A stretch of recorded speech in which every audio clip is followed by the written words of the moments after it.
Ja, i denne serien med målsettinger, inspirasjon og strategier og taktikk, så gjør vi, det finnes jo masse teorier på det, som sagt tidligere.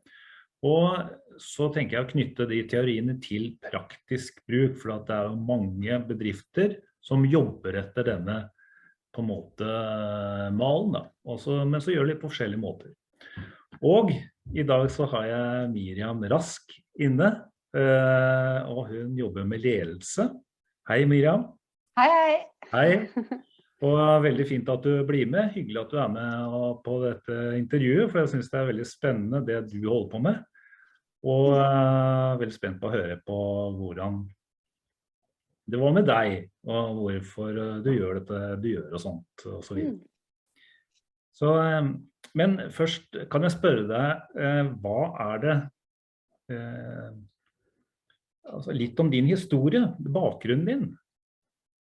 Ja, hvorfor jeg startet med å gjøre det jeg gjør. Ja. Jeg har vært leder i 20 år selv, og noe av det jeg savnet gjennom disse 20 årene, det var å ha en leder eller en sparringspartner som kunne utfordre og støtte meg ut fra hjertet. Samtidig som det ikke var noen egne andre parallelle intensjoner bak støtten, eller bak de spesifikke utfordringene for egen vinning. Så jeg savnet den der åpenheten, den ærligheten, den ekte sårbarheten som kunne på en måte støtte meg som leder, slik at jeg også sto i min egen sårbarhet og kunne på en måte utvikle meg videre og utfolde mer av den jeg var som leder. Det var et savn gjennom alle disse 20 årene, og det var nok den største inspirasjonen for at jeg skulle tørre å gi slipp på den trygge, gode lederjobben jeg hadde. Ja. Og liksom gi gass og hoppe ut i det, litt sånn ukjent terreng, men det var jo en prosess som gikk litt over tid, som måtte modnes, for det er jo et stort skritt å ta. Å være overlatt til seg selv på vis. Ja. Og med barn og de forpliktelsene man har. Så når man blir personlig næringsdrivende på heltid, så er alt opp til deg selv. Og det blir akkurat sånn som du gjør det. Og det er jo det som er ganske fascinerende, for gjør du det ikke det du trenger å gjøre, så skjer det heller ingenting. Men gjør du det du trenger å gjøre, så skjer det plutselig. Med mer. Så du må bli avhengig av å skape den bevegelsen som du trenger for å komme dit du vil da. Men det var den indre, det var det savnet som jeg kjente som var kall det en inspirasjon da. Og så liker jeg jo å ha drevet firma som sånn liten skala på siden jeg er ledergjerningen, så jeg har jo smakt litt på driften, eller smakt litt på samtalene jeg har hatt med mange mennesker, og det er jo kjempegivende. Og det er som vi også har snakket om, at det er veldig mye du kan gjøre, men det er ikke alt du får god energi av. Det er ikke alt du blir lykkelig av. Så må gjøre det som du kjenner at du blir liksom varm i hjertet ditt, og etter at du har hatt en samtale, så bare, så fint. Hvis du ser at det blir en sånn, du er med å skape noe mer. Og det, jeg kjenner helt varm når jeg snakker om det, fordi det er så meningsfylt. Det er så viktig for meg å kunne bidra til hovedsakelig trygghet, mer trygghet og klarhet i lederrollen, og som menneske, for vi er jo ett menneske. Vi er jo ett samme menneske på alle våre arenaer, og vi skal jo fylle og romme hele den vi er. Og jo mer vi rommer den vi er, jo mer tillit skaper vi til de vi samhandler med. Og det gir trygghet da. Så dette elsker jeg å jobbe med. Ja, det høres så veldig rørende da. Men det som var drivkraften din var at du ønsket å få den tilbakemelding fra andre hvor du sier at du kunne hjelpe å ha de samtalene, Eller var det at du et genuint ønske for å hjelpe andre bedrifter som var i samme situasjon som deg? Går det an å si Ja, litt om det? samme situasjon som meg på et vis. Altså støtte de lederne som der ute, altså støtte andre til å stå trygt i sin egen rolle, og stå trygt og godt i seg selv da, for å kunne fylle den rollen de har. Ja, Så det var det savnet på den støtten jeg ikke hadde når jeg var leder, som jeg kjente det savnet der, det kjente jeg at det kjempeviktig. Alle trenger en å spare med, alle trenger en å støtte seg mot, og alle trenger en som kan utfordre, som ser liksom potensialet, som ser hva det som skal utfoldes. Og kunne utfordre ut fra hjertet, ikke ut fra hva jeg ønsker fordi at jeg har min karriere og som jeg skal ta vare på, ikke derfor, men utfordre slik at jeg ser at det så noe frø, slik at det kan utfolde seg enda mer. ja. Ut fra den personens unike utfoldelse. Skjønner det. Det må jo være en drømmeleder å ha. Jeg tenkte på, men du kunne jo ha søkt deg over i en annen jobb da, med fast stilling, i stedet for så startet du din egen bedrift. Hva var egentlig årsaken til det, at du ville gjøre det selv? Ja, gjøre det selv. Ja, jeg hadde gått og tenkt litt på det lenge, siden jeg hadde drevet driften litt grann. Men når du i en fast stilling, så det der du jobber. Da det den bedriften du jobber i. Jeg kunne jo søkt meg en annen lederjobb og så videre, sånne ting, eller være en huscoach for eksempel i en bedrift, men som selvstendig så kan du gjøre en jobb både her og der. Du kan gjøre en jobb i forskjellige bedrifter, i forskjellige bransjer. Så du får et mye større nedslagsfelt. Du kan bistå på et mye større terreng da. Ja. Hva kaller du deg? Kaller du deg coach, eller kaller du deg ledertrener, eller hva? Ja, det jo mange, kjært barn har mange navn. Jeg kaller meg ledermentor, og så jeg veileder. Ja, og foredragsholder. Så jeg jobber jo mest med ledere, men jeg jobber også med ansatte. Gjør det, fordi det også indirekte via leder da. Ja. Ja. Så det var på en måte inspirasjonen din, og en visjon, kan du si da, som du hadde. Hjelpe bedrifter, ledere. Ja, skape mer trygghet og klarhet i lederrollen, slik at folk kan stå bedre i sin egen rolle, og utvikle seg videre som menneske og som leder. Ja. Men når du startet det her da, satte du deg noen mål for liksom fremtiden? Ja, jeg driver med sånn metodisk målarbeid i mange år på min egen måte. Og det en sånn visuell måte. Jeg lager sånne kart, type hjernekart, eller har gjerne A3-ark som jeg tegner opp målene mine på. Altså der har jeg hele livet mitt på dette arket, hele livet. Jeg tegner meg selv i midten, og så har jeg de forskjellige arenaene i livet mitt rundt omkring på det arket. Og så visualiserer jeg det med tegninger og viser frem hvor jeg vil hen.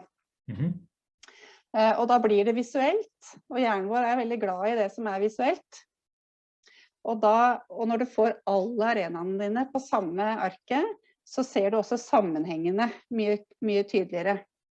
Fordi arenaene henger jo sammen. At hvis du ikke har det bra på en arena, så påvirker det også andre arenaer i livet ditt. Ja. Og da det lettere å se sammenhengene i de forskjellige arenaene i livet ditt, og så målene blir visualisert, tegnet med noe som symboliserer akkurat det målet. Og så ser jeg på det, jeg har det på nattbordet mitt, og så ser jeg på det når jeg står opp, når jeg legger meg. Ja. Og siden jeg gjør det visuelt, så trenger jeg ikke skrive så veldig masse. Og da tar det mye kortere tid å liksom få det inn, repetere målet, for det bare et lite blikk på det arket, så alt inne. Og det en veldig fin metode som jeg har brukt i mange år. Før jeg begynte for meg selv, det gjorde jeg også mens jeg var leder, så brukte jeg det samme metoden. Så jeg har flere sånne ark som jeg har visualisert og plassert hele livet mitt på arket. For du skal jo utvikle deg, slik at du må også lage nye ark hele tiden, som må justeres. Men du lager kanskje et ark for 1 år eller 2 år, for eksempel. Ja. Og så justerer du det. Og da blir det en veldig sånn sterk drivkraft i det. Du når frem til det? Ja, når frem til det, ja. Man sier jo det at det du har fokus på, det kommer mer til deg. Ja? Du ser mer av det du har fokus på. Og når du da får repetert og får målene visuelt inn på en veldig enkel måte hver eneste dag, så det det du har fokus på. Ja? Og da ser du mer av det når du beveger deg ute. Da har du det med deg mer, du har liksom har det mer i panna da, når du ute og beveger deg. Skjønner. Og så det å lese det som møter deg i livet da. Det jo masse speil der ute i livet som forteller deg hva du driver med, og hvor du på veien. Og da det å prøve å legge merke til, være såpass bevisst at du legger merke til det som skjer, og så sjekke det ut med målet ditt. Jeg på rett vei nå? Og så det justeres en daglig små justeringer. Akkurat. I strategien da. Ja, skjønner, ja. Så, men hvordan vet du at du har kommet frem til det målet ditt da, som du har tegnet opp? For du skriver ingenting, du bare lager en tegning. Jo da, jeg lager noen ord også, men du trenger ikke en blokk hvor du skriver masse linjer nedover, men du skriver mer stikkord. Ja. Ja, som for eksempel, jeg har akkurat begynt, jeg kommer akkurat inn i talerlisten, skal begynne å holde noen foredrag, og da har jeg tegnet et eksempel da, så jeg vet ikke om du ser, der det ser du det? Ja, det en som står på en scene. Ja, det et eksempel. Ja, det et eksempel. For da ser jeg den, står jeg der og kjempeglad, ikke sant? Dette får jeg til. Ja, og så jeg kjempeglad på scenen, og så det masse folk i publikum. Og da kan jeg bare se på den tegningen, for da vet jeg, ja, de skal jeg. Ja, så det både mentalt og fysisk forberedt på en måte. Ja. Ja. Spennende, det var en fin måte å gjøre det på da. Ja, det egentlig en metode som jeg har utviklet litt selv. Jeg var 19-20 år når jeg begynte å studere, så gikk jeg på sånn lære-kurs, sånn mindmap-kurs.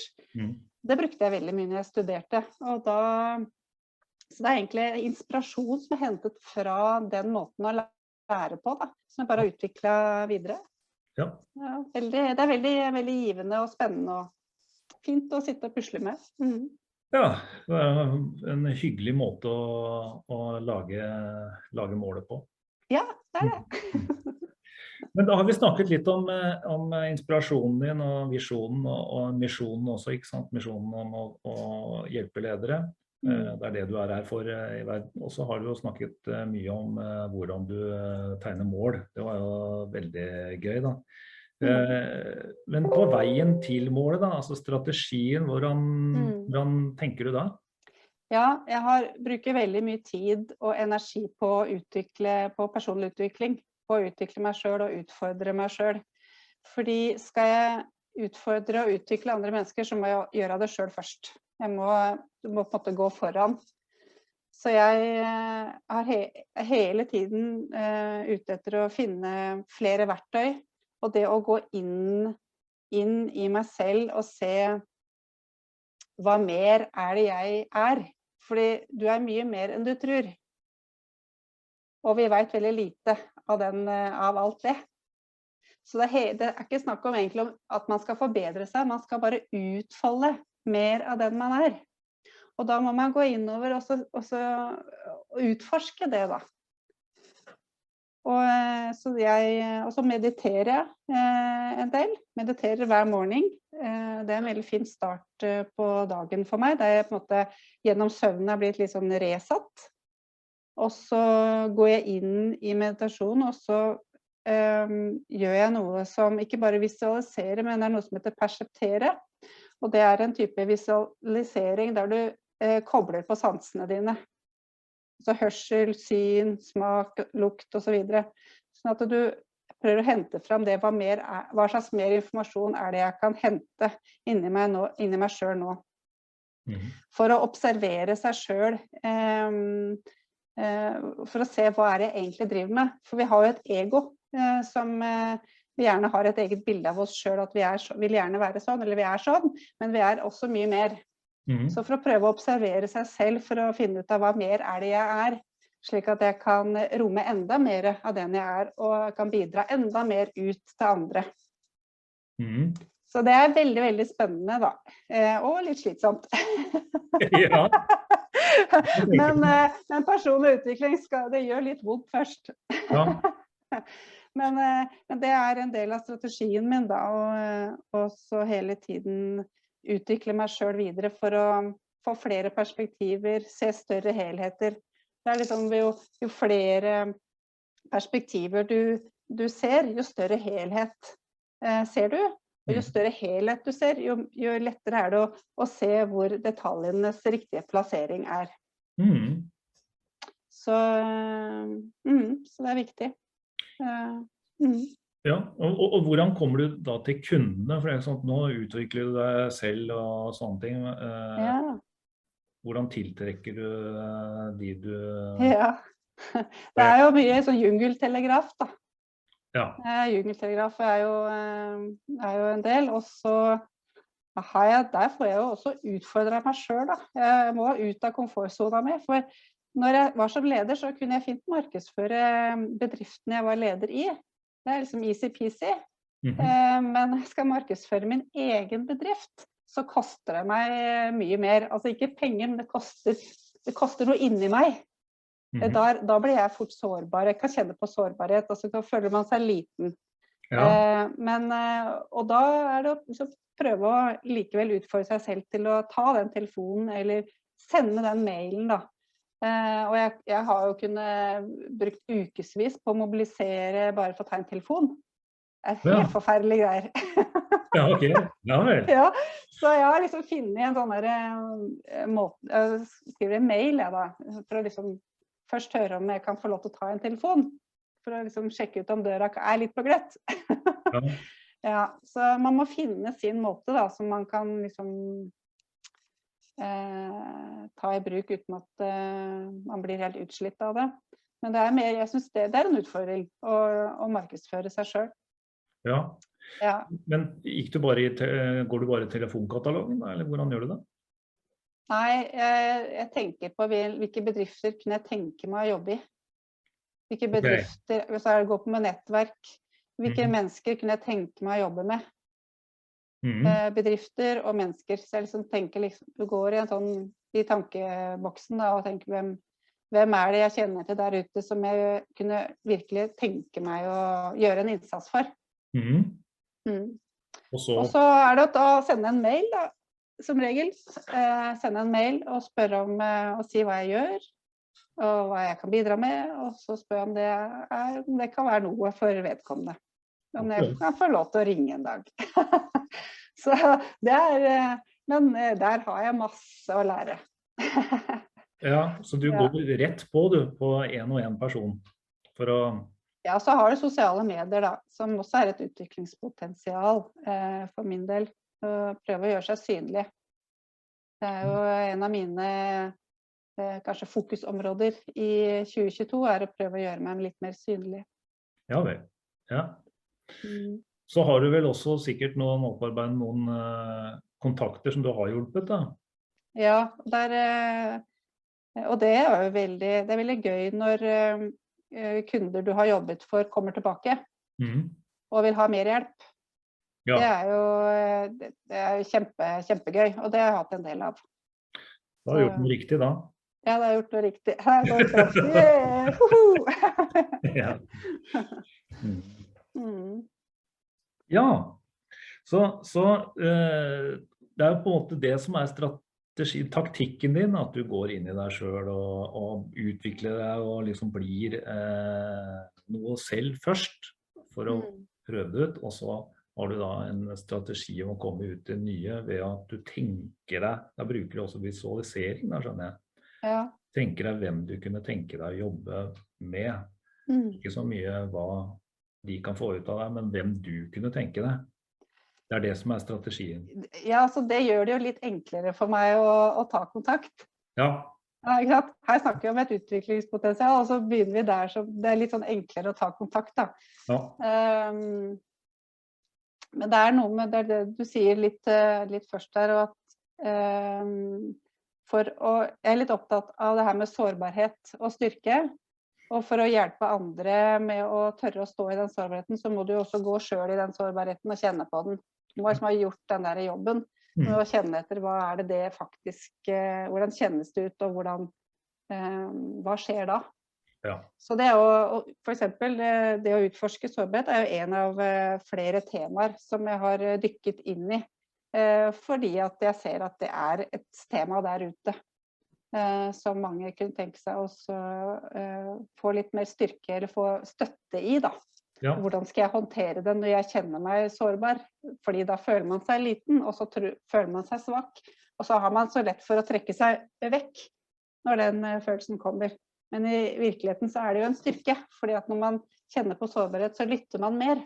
Da har man også en mulighet til å få med seg mye mer. Så sårbarhet er jo veldig spennende tema. Så det er liksom et eksempel da, på hvor man må utforske seg selv og finne ut av hva det er. Ja, men det er en god ting altså, for at når du da viser din sårbarhet, og også ønsker deg noen kunder, så treffer antageligvis det, så at du viser hvem du er, da får du de kundene du vil ha, og det er jo for begge parter, tenker jeg. Ja. Det er en veldig fin ting du sa der, synes jeg. Skal vi se, det var mer jeg lurte på her. Ja, du har jo sagt noe om hvordan du planlegger veien mot målet, det har du jo visualiserer og sånn. Men hva tenker du nå videre da? Hva er ditt mål fremover? Hva kan vi hjelpe deg med? Hva kan hjelpe deg med? Ja, jeg ønsker å jobbe med de lederne som virkelig ønsker å gjøre en god ledergjerning, som ønsker å være en god rollemodell og være en inspirasjon for sine ansatte. Så jeg vil jo gjerne komme i kontakt med disse lederne. Og så skal jeg holde disse foredragene. Så det er noe med å treffe de menneskene som jeg kan gjøre en forskjell for. Ja. Så ja. Ja, og da er det mulig å ta kontakt med deg da, Miriam? Det er det, vet du. Jeg har jo er på sosiale medier og har hjemmeside til og med. Ja, du heter Miriam Rask der, ikke sant? Ja, jeg gjør det. Ja. Det er det. Så kanskje noen trenger å lage et målkart. Lære metoden for å visualisere mål. Ja, det tror jeg, altså, for det var en veldig fin måte å gjøre det på. I stedet for å sitte og skrive, så du begynner på toppen, ikke sant? Så kom på toppen og lurer på egentlig hva jeg begynte med. Ja, ikke sant? Du må nesten skrive deg ut av det. Nei, veldig fint. Det er veldig hyggelig å snakke med, og dette var en helt ny måte som jeg ikke har hørt før. Så veldig fin historie, så tusen takk, Miriam, for at du ville dele det her. Og så håper jeg vi ses snart igjen. Så, ja. Takk for at du inviterte. Jo, bare hyggelig. Ha det. Ha det.